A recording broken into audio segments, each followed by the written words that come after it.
Nigisan ko na lahat. Mapi na naman sila kay nalinisan na.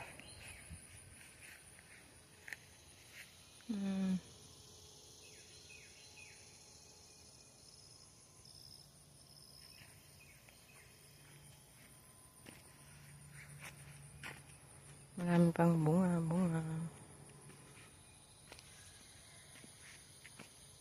Ito pinapatoy, ano ko to, hinog para magkaroon ako ng seed. Mga seed ng sili para next year mayroon akong seed.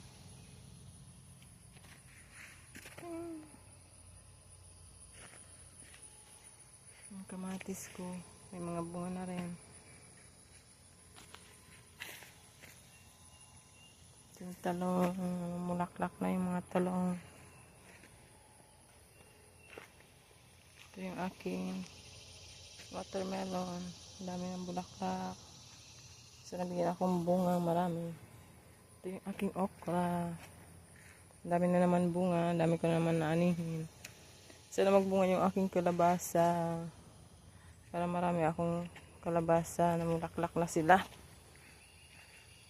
Ito ang aking watermelon. May bunga na.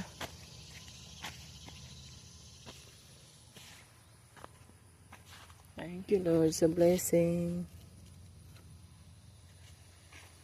Marami pa ako dito ang bunga.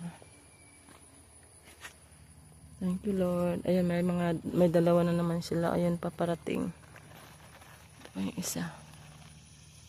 Marami silang bunga. Very good. Thanks. Sana yung kalabasa ganyan din. Maraming bunga. Mga okra ko. Wala ang palyang bunga. Kakakuha ko lang kahapon. Ayan, may kukunin na naman ako. Ang pangit ng cabbage kong ito. Pangit. Daming uod. Ito, papasid ko na yung okra na yan. Ito rin cabbage. Yung wala na yung pinapasid ko na lang yan. Nakuha ko na yung mga bunga ng broccoli.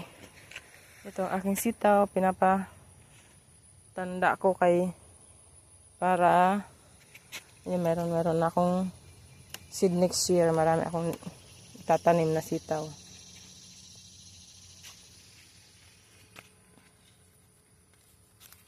Bibilad ko to. Ayan, very good. Magsipagbunga kayo. Gulay na rin ako one time dito. Pero ito halos ipapa-seed ko para next year marami akong sitaw. Kay plano kong magtinda next year. And guys, thank you guys for watching. May mais na ako. Tapos dito mayroon akong lemon ditong nabuhay. Sana lumaki sila. Ang aking farm. Thank you guys.